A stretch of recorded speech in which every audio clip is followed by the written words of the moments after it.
Hi, it's instead Herndon from the New York Times. We'll try to Hey, call you back later. hey, hey, you Oh, there? hey, I thought it was the Sorry. voicemail. Are Hey, you there? it was. I was outside. Okay. Oh, hey, is this Belinda? How are you? Yes, I'm good. I'm good. Thank you. I want to thank you for picking up again, even though it was a surprise. Do you mind if we record this for our show? And tell me again. And what's your first name? Is it Stefan? You said No, no, it's Astead, Astead. So yeah, it's the we talked over the ASTEAD. summer, right Right. after you took that Times polling, Right. Okay. and we're going back to talk to some of the voters. Do And you have all? Do you get a response from conservatives and liberals and everybody? yeah, I mean, we try to talk to everybody. We try to talk to everybody. Anybody who'll talk to me, I'll Okay. talk back. Okay. All right. Okay. Let's go. I appreciate it. I mean, we're kind of asking similar types of questions as we did last time, but one of the things I remember from our previous call was that, like this time, you were pretty skeptical of participating or talking to media. I'm curious, I want to start there. Like, how do you consume your politics news? How do you consider? You mean where do I get the information? Yeah, where do you get your news from? Who do you trust? No one. I don't trust anyone. I don't believe totally of what I hear. I really don't accept, and my husband's the same way. We don't accept anything anymore. We question Was it everything. always So like this, or has that no, changed? no. I used to watch when we got married 40 years ago. I watched the NBC News Today show every morning with Tom Brokaw and the cute little blonde. I can't think of her name. Every morning, that's who I watched. They were not so liberal, or maybe I was not so conservative. I think both. I Hmm. think we've both changed. I think they've both totally gone to the left, and now I've gone to the right. Is it just media where you have that skepticism, or has that skepticism No, grown in a lot of areas? no, it's in the whole country. I think the behavior of most of Usually, in the lead up of a to a lot midterm of the people that election, make the the news, people you want to hear there's most from there's are fewer swing to hear voters. about the crime. We They're hear the about ones most likely to decide an election and which party holds control of Congress. But the thing about the midterms this year, the thing that makes them historically important, is that they're about much more than which party wins. They're about how the parties are changing, what they're becoming, and who they feel most accountable to. And while that can include swing voters, it's largely the base, the grassroots.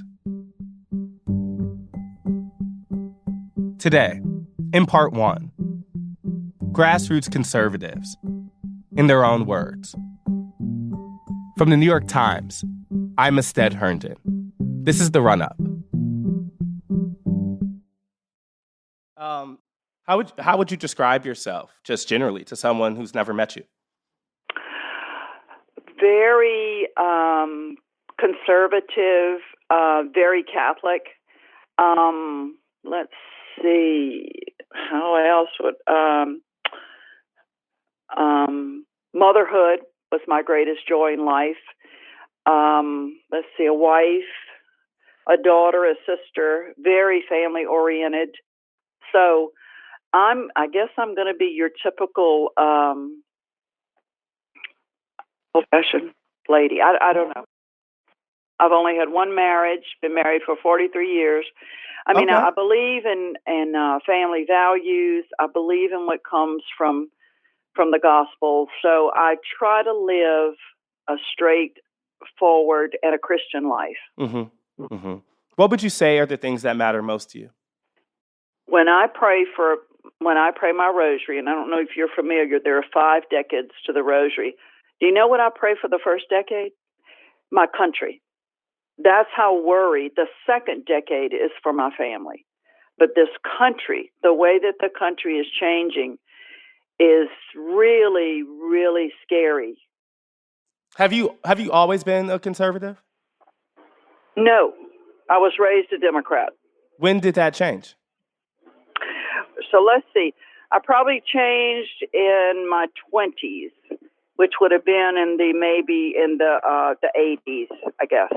By the time Ronald Reagan was there, and he would say things that really, really, really made sense.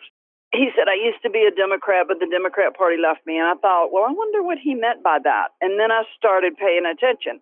And then what really, really got me was when Obama was in the White House and the whole healthcare thing. So that made me start. We started going to meetings. Oh, you said, but I thought you were interested in Republicans around the Reagan era. But then you mentioned Obama. Were you voting for Republicans all through that time, or were you still voting for Democrats? Yes, pretty much. And I never voted for party. Like I even voted for Clinton the first time because I really wasn't paying attention to. I was just really ignorant. I was not tuned in. Is that the last Democrat you voted for president?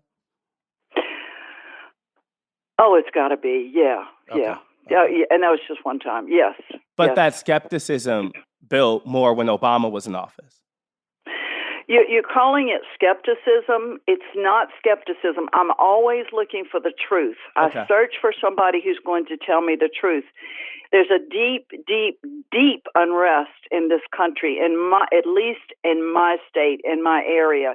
People are very, very suspicious of what the government's going to do. The things that the government is doing, what the Justice Department is just making no sense. So please, it's too light to call it skepticism. Please don't do that. Okay, I guess I understand that. I'm asking really where did, and I don't want to say skepticism, whatever the stronger word you want to say there is, where did that begin? Being so suspicious? Yes.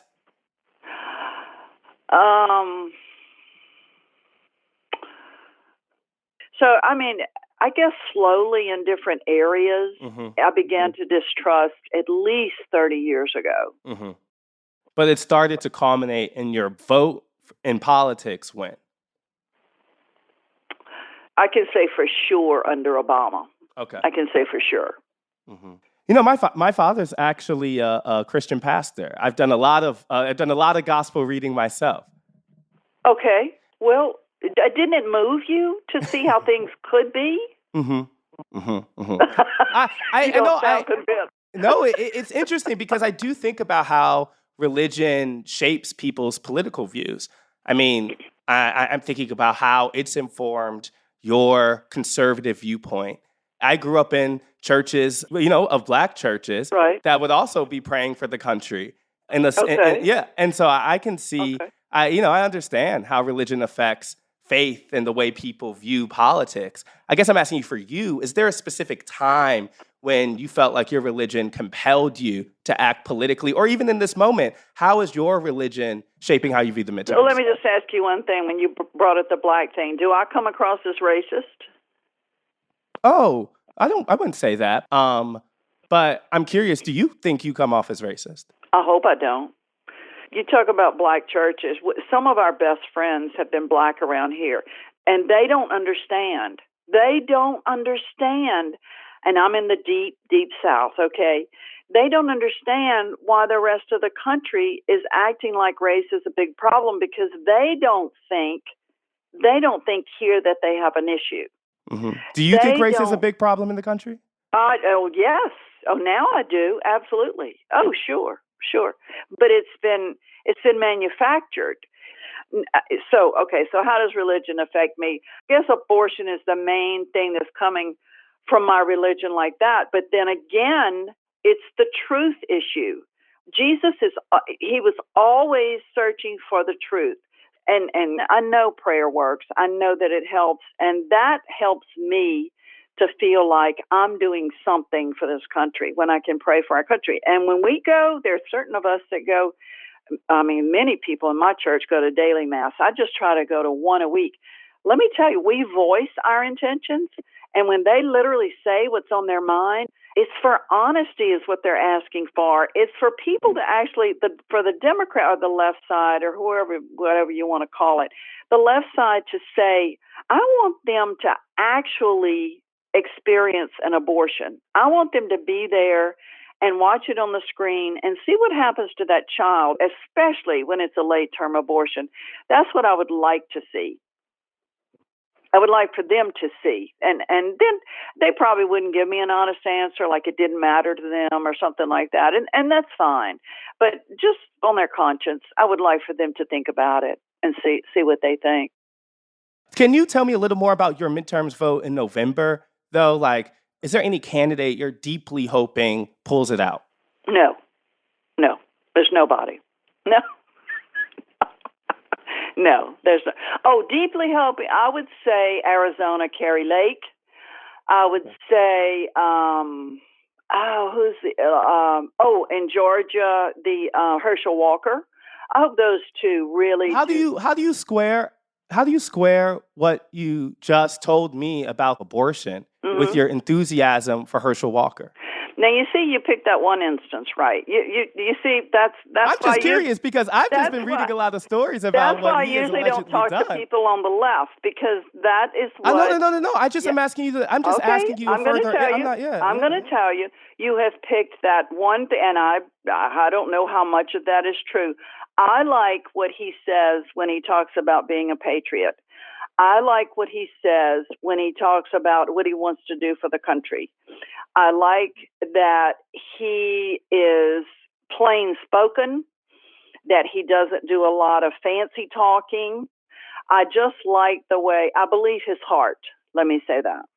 I believe his heart. And I think that's what the left gets wrong about the right. Those people who go out and protest at abortion, which I've never done at clinics, but I do pray that they close. I do, because I do think abortions are wrong. But that doesn't mean that I think everybody who's had an abortion is wrong. People can make mistakes. My gosh, I've made many, many mistakes in my life, but I can ask for forgiveness.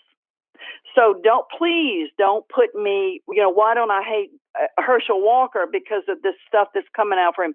I think right now, and obviously, out of the two, who would I vote for? Come on. That's all you vote for is the best person, right? Mm-hmm. I guess as my last question, I actually wasn't even, that's one piece of it, but I'm also thinking about how much you talked about truth. And at minimum, Walker is a candidate that has not been honest about a sort of events from his life. And I'm wondering how you square that view about the need for politicians and truth with the reality of a candidate that has not provided it. So what are the options? Don't vote? What are the options? Vote for Warnock? I have talked to people who are thinking about voting for Warnock and Kemp. Those voters are true in Georgia. There's people who sit out the race entirely and vote by sitting out. I guess I was asking you about all of those options. You're saying you would still make that affirmative choice for Walker. Absolutely. Yes, absolutely. He talks like Trump in that he talks about his love of the country. I don't know if the left understands that about us. That's what we love about Trump. And let's see who else talks like that. Jim Jordan, the representative. They truly, I feel like they truly, truly love this country. John McCain, his big thing was, and I reluctantly voted for him, his big thing was, I know how to work across the aisle. I don't want you to work across the aisle if it's not right. I don't want you to compromise if it's not the right thing to do. So I don't know what else to say.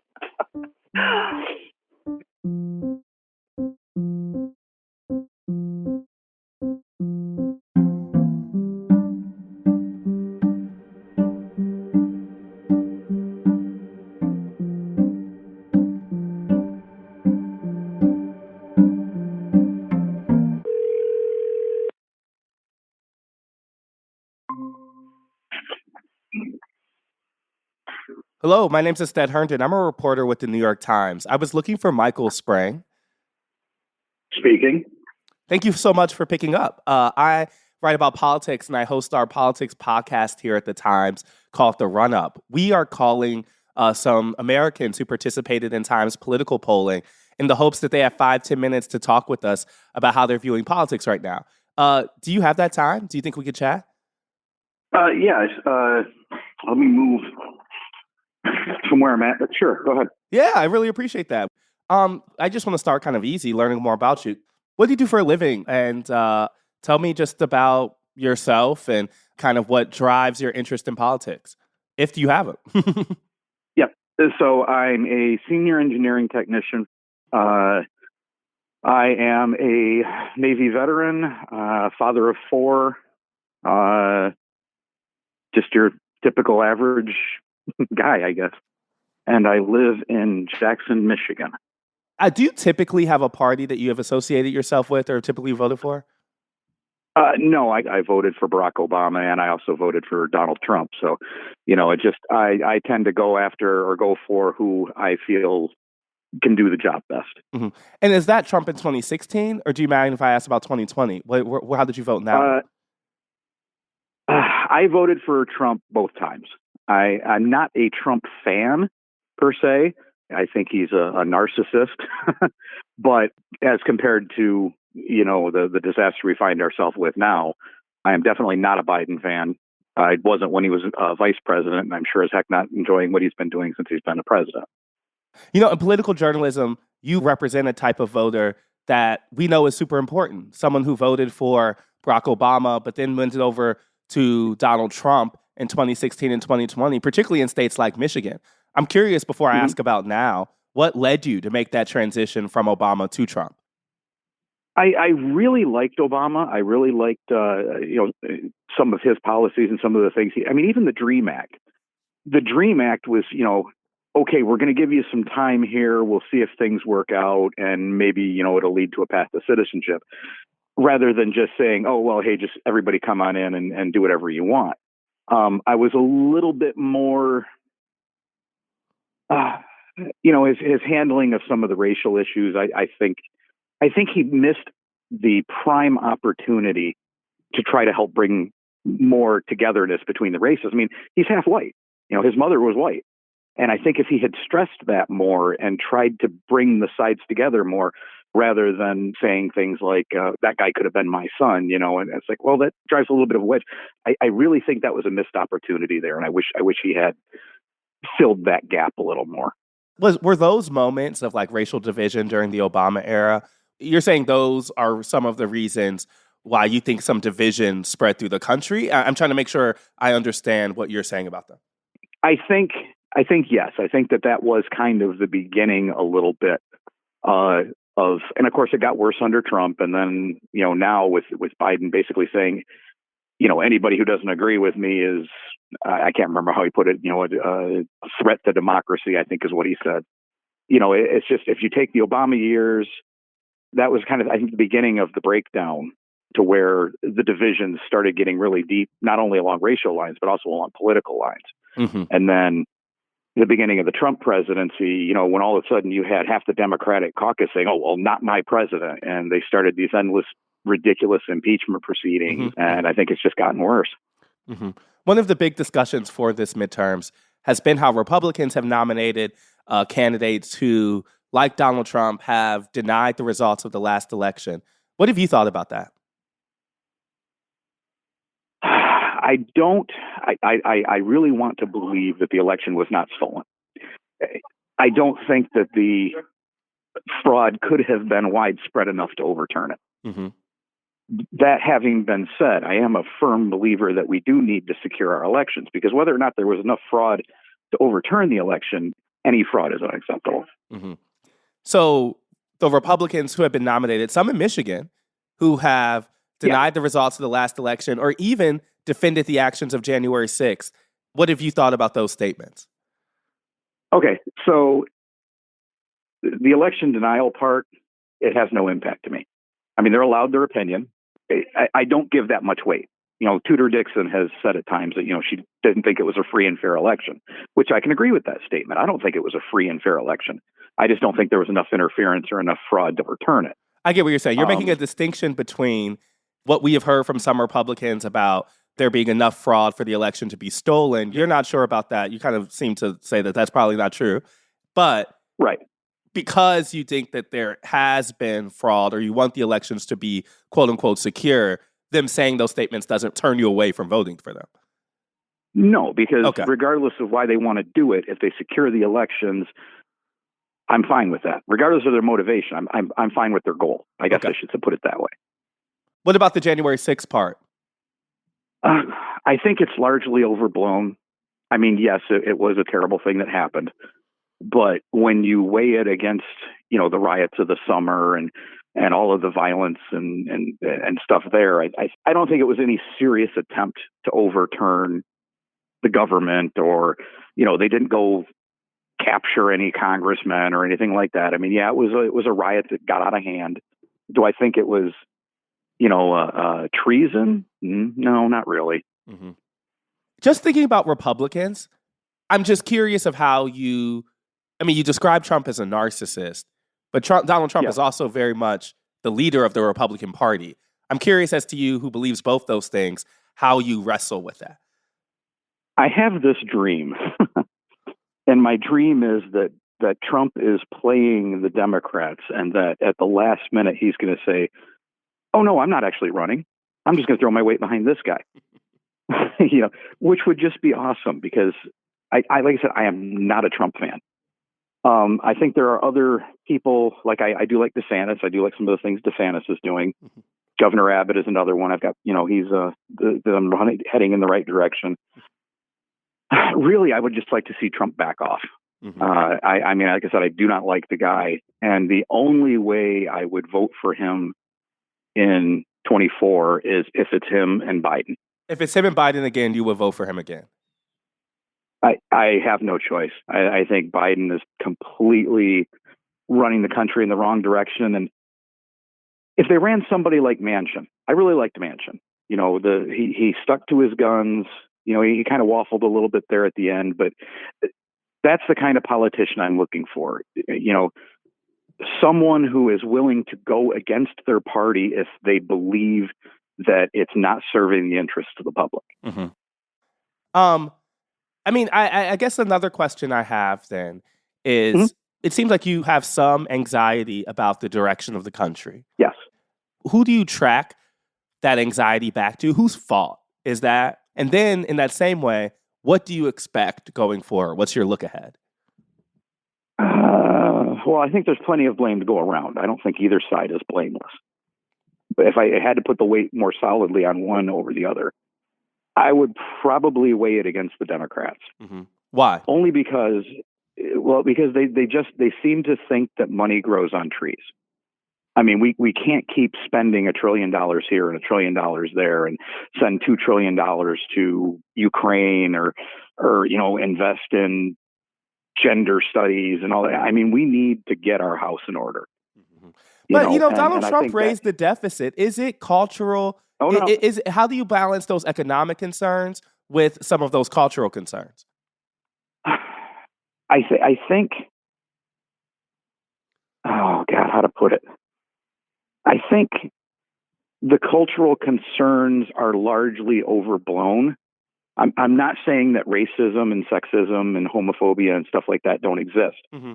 but I don't think it's as bad as people are trying to make it. We have made, just in my lifetime, we have made massive strides in, cultural equity, acceptance for, the LGBTQY plus. I think I can't keep up. The acceptance there is a lot better now, and so I think we've made massive strides. But like I said, if we don't get our financial house in order first, everyone's going to suffer. Mm-hmm. I'm going to ask my last couple questions about Michigan. In that race between Dixon and Whitmer, have you decided? Yes. I don't like Whitmer at all. And I think she's been ineffective in the state. But really, what was my, and this is so silly, but what was my deciding factor is she is running some of the most dishonest political ads that I've ever seen. What do you mean? So she has one ad where she talks about, oh, I got Michigan's kids back to school. Technically true, but she's the one who took them out of school in the first place. And that was an absolute disaster for my kids. Michigan also has an important abortion referendum on the ballot this year, right? I'm mm-hmm. curious of how you thought about the Supreme Court's decision, and then separately, do you have a plan on how you're going to vote in that referendum? So the Supreme Court, I think what they did was absolutely correct. It was a ruling based on law, and it didn't really change anything. People say, "Oh, that took away women's rights." No, it didn't. All it did was it put the discussion back in the states where it should have been in the first place. It puts the power back in our hands. I am pro-life, but I'm not. I'm not militant about it. I might have considered voting for Proposition 3, but there are a lot of things. I think it goes way too far. It could be construed as to allow abortion all the way up to birth, and things like that. I'm like, it needs to be better defined. I think the bill is too broad in its reach, and I will probably vote against it. But if they were to clean it up and put forward a better bill, I understand abortion sometimes is necessary. I mean, in cases of, where the mother's life is at threat, and things like that. But, I just think Proposition 3 goes too far. Mm-hmm. So to clarify, it seems like you're voting for Dixon and against Proposition 3. Is that right? Yeah, I think that'll probably be the way I come down. I wish we had better candidates.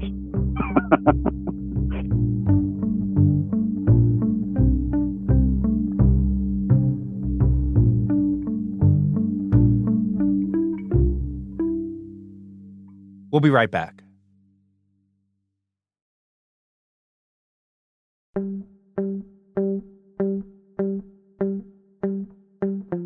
I'm talking to William Robertson, right?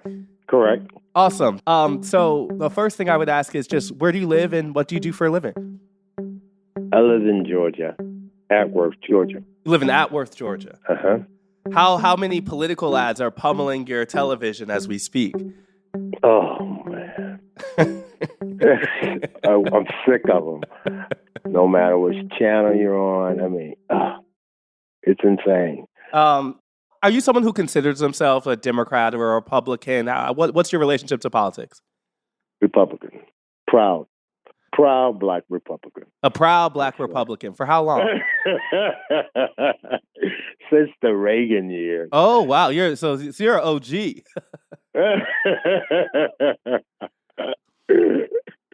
I'm curious as to how your relationship to politics has changed, if any, over the last couple years. How would you describe the difference in politics from that Reagan era to now? To now? Oh, my God. Now it's the political landscape itself has changed. There was a time that, I don't know, in my mind, I guess it was kind of like there were the people and then there was the government. And now it's like, it's just the government. The people don't matter anymore. And it's just over the top. It really is. It's over the top. How would you describe, when? I mean, do you trace that back to any point? When did the people, in your words, kind of lose that voice? I think that the people lost their voice in the Obama terms, yes. What do you mean? Why would you say that? It was, this is how we're going to do it. We're the government. Just shut up and do as we say. And that's it. I mean, it's just like, that's it. I mean, I remember all of the discussions that I would have with friends doing Obamacare. And I would just simply make one statement and people would go ballistic. And I would just simply go, who pays for it? I don't know if y'all don't realize this or not, but the government is not a money-making machine. They make money one way, and that's from taxes. So who pays for it? Mm-hmm. And at that point, I think quite a few of my friends thought that I had a few that would say, well, it's obvious you've forgotten where you come from because of the fact that I just didn't go along with it. And then I used to sometimes I would ask them, okay, so give me this then. Where is it written? Where is the law that says if I'm Black, I have to vote Democrat? Because apparently I missed that law. And now I feel that a lot of the especially the black candidates that run on the Democratic side, they feel like it's an automatic that if I'm black and I'm a Democrat, then the blacks are going to vote for me. And that's not the case at all. And it's just like, I was talking with a friend the other day about, Stacey Abrams. I was just like, it's not an issue of her being black or woman. I just don't like her message. Why not? Bottom line. So, I'm just saying, what specifically about her message rubs you the wrong way? What specifically about her message that rubs me the wrong way? It's kind of like the message from all the other Democratic candidates is that this is our plan, this is what we want to do, and that's that. And then I always go back to who pays for it. I mean, who pays for it? We do. We're the ones that pay for it. So I'm a former truck driver. Okay. Mm-hmm. So as a truck driver, it's plain and simple. If I used to drive a truck and I was paying $2 a gallon for fuel, and now I got to pay $6 per gallon for fuel, I can't make any money. I'm not out here driving just so that I have something to do to wear out my jeans. I'm driving to provide for my family. Mm-hmm. I got to make money. Mm-hmm. And so what happens is the cost to move the goods go up. Who pays for that? The shipper, the guy that I'm going to go pick up your commodity from, I'm going to charge him more. So he's going to charge the receiver more. And who's the receiver going to charge? The consumer. It's plain and simple. Everything comes by truck. So how do you bring the trucking costs down? You bring the trucking costs down by bringing down the cost of fuel. So let's look at what was going on. Biden takes office. He goes into office. Putin has got troops sitting on the border. Biden cuts the pipeline, says he's going to kill fossil fuels. So where do we buy our oil from now? Iran, Iraq, Saudi Arabia, and Russia. Got you over the barrel, dude. I can make my move. I can do whatever I want to. And there's nothing you can do about it. Because y'all going to pay. If we're buying Russian fuel, Russian oil, then that means we're fueling, we're actually paying for Putin's war. I get that point. While trying to supplement Ukraine. Mm-hmm. It don't work. Mm-hmm. No. I get your point about fuel. I get your point about the economy, specifically when it relates to trucking. Is that your top issue for you? Have your political decisions been economy driven? Hey, I'm feeling it, bud. Mm-hmm. I'm feeling it. Everything costs us more now. Mm-hmm. Everything. How do you balance that reality of the economic choices you've been forced to make with other issues, with cultural issues, with democracy and the kind of January 6th stuff we see? How do you balance the priorities that you have to weigh in order to make a voting decision? Well, when I look at Trump, from day one, it was their goal to do everything they could to hinder Trump. Look at what could have been accomplished if both parties would have actually worked with him versus working against him. Because I'll be honest with you, there were quite a few Republicans that were in Washington at the same time that was doing everything they could to battle Trump as well. And sometimes I feel that the big message that they're trying to get across to the American people that no one is talking about is, if you're an ordinary Joe, if you're not a part of the political circle in Washington, don't you come up here, because this is what we'll do to you. We'll destroy you. But yet, I'll ask my black friends that are diehard Democrats, I go back to the old Reagan question. So are you better off today than what you were 2 years ago? And they go, no. And I go, well, guess what? They go, what? You voted for this. So be quiet. Be quiet. Yeah. The Reagan question, again, though, was, if I remember it correctly, was specific to the kind of economic point, right? Right. And I get that. But people could be worse off in terms of the political environment around them.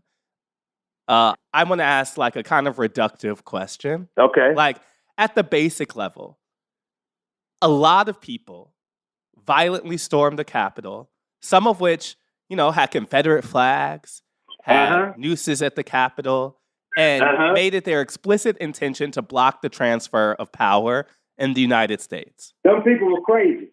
Them people crazy. How do you look at that, particularly as a black man in Georgia?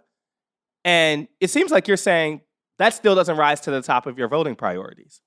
No, it doesn't, because I think there are more important issues that's affecting people's lives day to day. As a black Republican, why do you think 85% of black people vote for Democrats?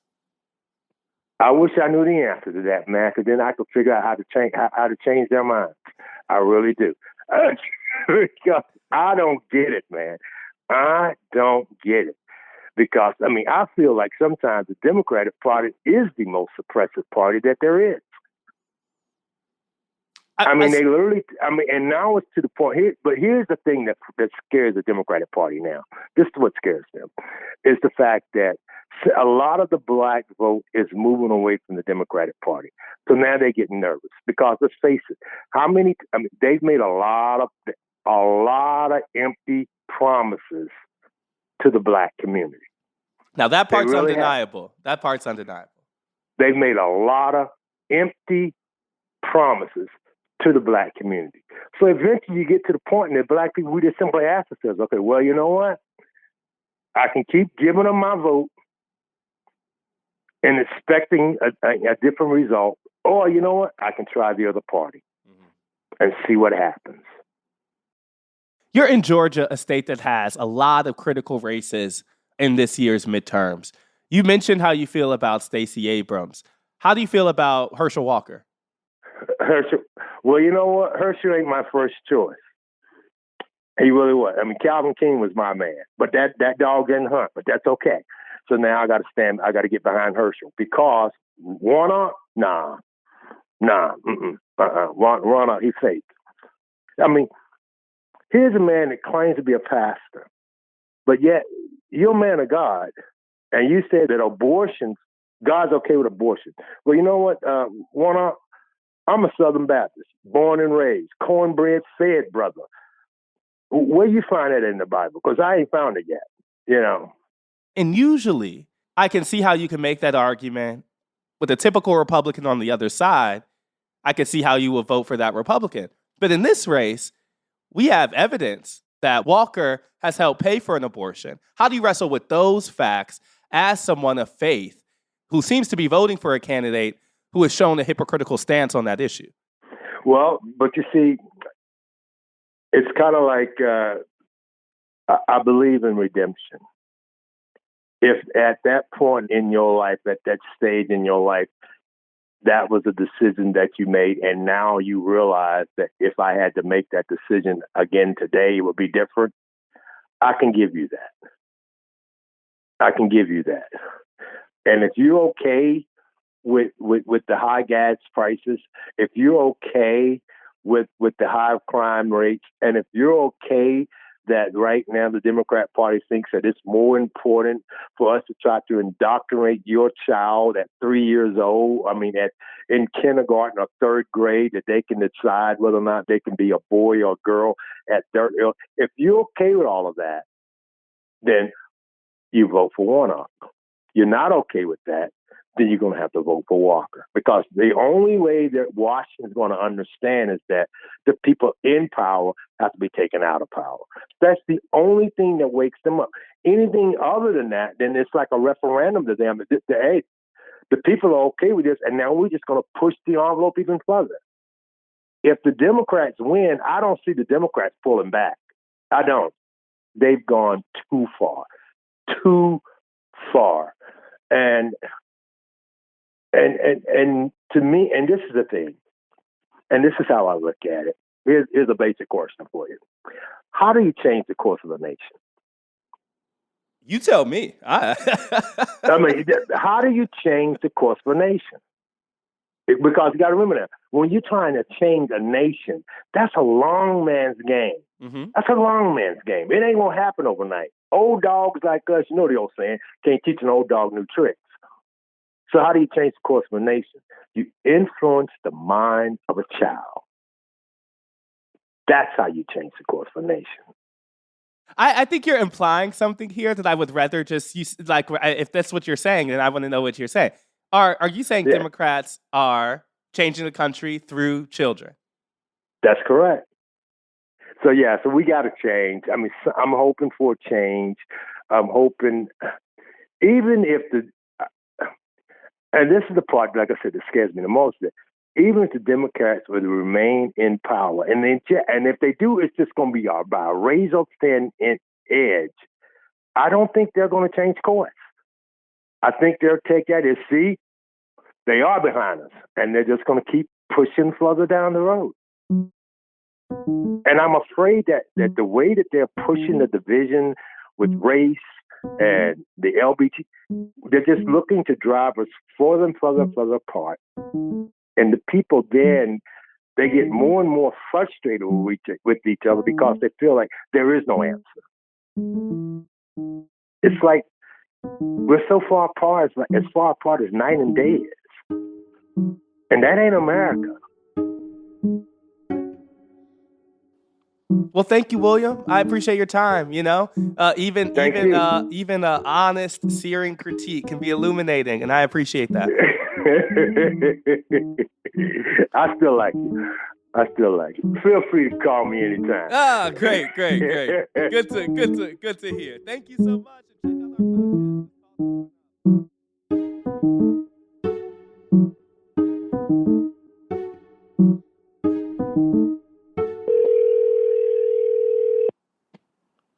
out our podcast. Hello. Hi, my name is Ested Herndon. I'm a reporter from the New York Times. I was looking for Alan. This is Alan. I host our politics podcast here at the Times, and I have been calling people who participated in Times polling to see if they have 5-10 minutes to talk about why they answered the way they did and hopefully record it for our political podcast. Can we talk right now? Sure, why not? Thank you. I appreciate it. Well, I first would love to start with just some basic information about just where you live and what you do for a living. I'm in Phoenix, Arizona, and I'm a computer systems engineer. Awesome. You all have a lot of deeply important races out in Arizona that I'll get to in a second. But just before that, I'm curious as to just how do you view politics right now and kind of what your sense is of the mood when you think about the political landscape? Well, it's hostile. It is a battle between two completely different ideologies. I'm conservative, so you know where that puts me. There appears to be attacks on all fronts, but for the most part, the economy has really been, you might say, destroyed by the policies, by the administration. So it's really put us behind the 8 ball, and that's just the beginning. That is the biggest problem as far as recession goes and the economy goes. Mm-hmm. How do you balance your economic concerns with more cultural concerns? Are they equally important? Is one more important than the other? Well, I don't know if we can exist without either in a balance. If we destroy our economy, everything else is going to fall eventually as well. We have to be strong. We have to have our priorities in order. And in some ways, we definitely need to get back to letting parents raise their children, not pretending like the school teachers can be the parents too and make decisions for them. That's really gotten out of control. The fact that sexuality is hyper-focused now and why we need to be so concerned about people in their deviations is just silly. Why do we need to teach a 5-year-old about homosexuality? Why do we need to ask them if they feel like a boy or a girl and then give them an option to change what they feel like as opposed to letting them be who they are until they become an adult and then they can make decisions on their own. So everything is just going down a path, in my mind, that is wrong. But I'm curious about Arizona specifically. We've seen big Senate and governor races now in Arizona. And we actually did an episode about the Arizona Republicans who have won over the last year, many of whom have taken up Donald Trump's grievances about the last election and the validity of last election. I'm curious how you thought about both that last election and about the slate of Republicans, Carrie Lake, Blake Masters, who are on the ticket now. Yeah, I have to say that they at least have the right ideas as far as what we need to do to clean things up and get things moving forward again. Do you think the 2020 election was fair?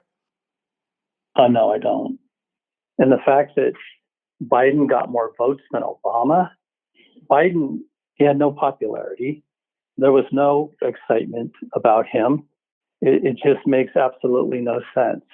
Trump won the key states that would normally guarantee a win. This is the first time that I believe you could win the states he won and lose. Mm-hmm. One of the things we reported on about Arizona was that candidates like Lake and some of the down ballot candidates were kind of explicitly taking aim at the concept of democracy, saying that that wasn't important for the vision of America, that, you know, we're a republic, not a democracy. And so that word shouldn't be in the lexicon. What do you think about that? Well, of course, we're a republic. You can't just go mob rules, right? Is that how you view that concept of kind of 50+1 democracy? Well, you just can't say that. That would just be like you have 51 people that, you know, believe one way and 50 that don't, and the 51 win every time. And when you get a large populations in cities, which are basically Democrat, they're going to win. They're the numbers. It's just the way it is. And that's why they've opened the borders to the South, because they've done this in California. California used to be a red state. Now it's blue. Hispanics have become the larger population, and that's what they're trying to do with the rest of the country. The have-nots are going to be the majority. When you hear, as Democrats and a lot of media say right now, that democracy is on the ballot, what's your reaction? Nonsense. If they think that voting for them is going to save our democracy, from what is what I want to know. Republicans aren't a threat to democracy, no way, shape, or form. They are, if anything. I mean, I think Democrats would use stuff like the Sixth. I mean, median jury. I mean, the Sixth was a big action that struck at the transfer of power at the seat of government. Not really. It wasn't an insurrection. There was not an attempt to take over the government. That's just as silly as it gets. And there's just more and more evidence if people are paying attention to what's going on, that there was absolutely nothing behind that. If we can take back power, then it's going to lead back to prosperity. And we can stop a lot of what's going on with Biden's executive. We can investigate a lot of the stuff that's been going on with the FBI and the persecution of parents who are trying to stop CRT and all the other things that are going on in schools. It sounds like you're saying the midterms are your first step of really striking back. You know, if we think of 2020 as a loss of Republican power. Yeah, and from there, we just have to focus on the presidency. And if these elections aren't fair, if there's some way that they are, again, compromised, then we really have a problem, because then you don't have a free country anymore.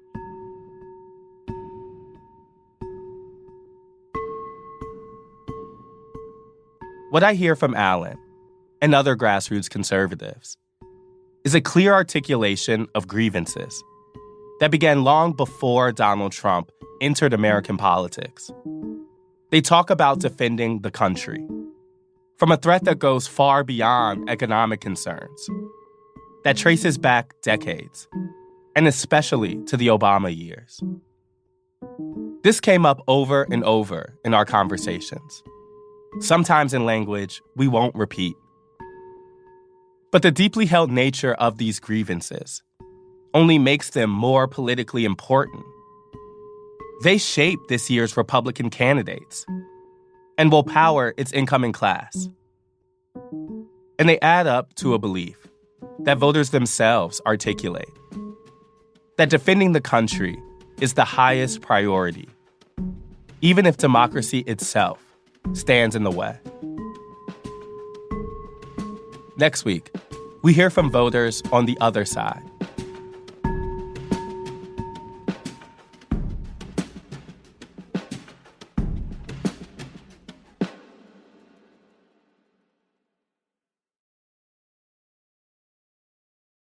The Run-Up is reported by me, Ested Herndon, and produced by Elisa Gutierrez and Caitlin O'Keefe.